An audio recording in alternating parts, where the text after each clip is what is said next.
Welcome to hub TV, जिसमें मैं हूं आपके साथ आपके दोस्त एंड आपकी होस्ट प्रिया, जो लेके चल रही हूं कलर्स पर टेलीकास्ट हो रहे सीरियल नमक इश्क के आने वाले काफ़ी इंटरेस्टिंग एपिसोड की तरफ, जहां आप लोग देख रहे थे किस तरीके से युग और कहानी अपने दो बार शादी के बाद भी एक न होने का गम जो है उनके दिल में था, और वो दूरी को, उस प्यार को जो है मिस कर रहे थे, और वो अपनी सुहागरात मनाने वाले थे। लेकिन इरावती ये नहीं चाहती थी, इसीलिए इरावती ने अपने काले जादू के सहारे हमारे युग के साथ कोई टोटका कर दिया, जिसकी वजह से गुंजन भी पूरी रात सोई रही और हमारे युग बाबू को भी हमारी कहानी ने वक्त रहते सुला दिया। लेकिन इस बात की जानकारी वो सरोज को देने गई, क्योंकि उसकी ताबीज खोलने वाली कोई और नहीं सरोज थी, वो भी इरावती की बातों में आकर उसके काले जादू टोटके की वजह से। और अब कहानी इसको प्रूव करने के लिए सरोज के पास गई है और उसे ये सच्चाई पर यकीन दिलाना चाहती है कि बड़की दीदी जो है उन्होंने ये सब कुछ किया है, लेकिन उसकी बात पर विश्वास नहीं करती है सरोज। लेकिन इसी के बाद आपको बता दें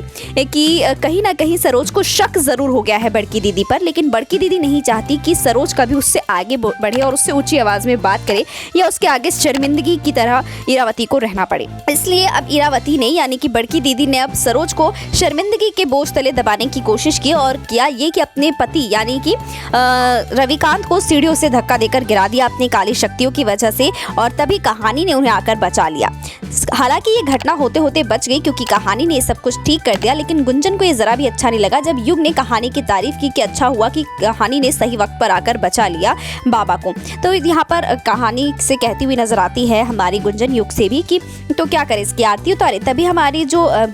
रूपा भाभी है वो रिफेंड करती हैं हमारी कहानी को, कहती है कि उसने हमारे बाबा की जान बचाई है, ये तो मान लो, उसकी आरती मत उतारो बेशक। उसके बाद आप देखते हैं कि किस तरीके से युग जो है कहानी से पानी मंगवाता है बाबा के लिए, उसे कमरे में लेकर जाता है। तो गुंजन कहती है कि ये मेरे बाबा है और मैं अपने बाबा के लिए पानी लेकर आऊंगी। तभी युग कहता है कि अगर कहानी ने बाबा की जान बचाते हुए ये सब कुछ सोचा होता तो शायद बाबा जीने से गिर गए होते और बहुत बड़ी घटना हो सकती थी। और इधर बड़की दीदी छत पर जाकर अपने आप को कुछ बोल रही होती है कि हम इतने खूबसूरत है, रूप है, गुण है, सब कुछ है, हम इतने दिमागदार भी हैं, बस एक पिया जी भी अच्छे दे देते तो क्या चला जाता, नीचे तो वो गिरे हुए हैं ही है, आज सीढ़ियों से नीचे गिर जाते तो हम समधन जी को हमेशा के लिए अपने पैरों तले दबा कर रखते। और तभी यहाँ पर सरोज पहुंच जाती है और सरोज कहने लगती है कि जो आपने रात को हमारे बेटे के साथ किया वो करने की बिल्कुल ज़रूरत नहीं है, अगर हमारे बेटे को कुछ भी हुआ तो हमसे बुरा कोई नहीं होगा। आपकी दुश्मनी कहानी से है और कहानी के साथ आपको जो करना है कीजिए, लेकिन उसमें मेरे बेटे के साथ आप कुछ भी नहीं करेंगी। क्या आपके पास कोई ऐसी शक्ति है जिसकी वजह से आप सबको काबू में करती हैं? क्योंकि हमें आप पर शक हो रहा है, मतलब शक तो अब सरोज को हो ही गया है।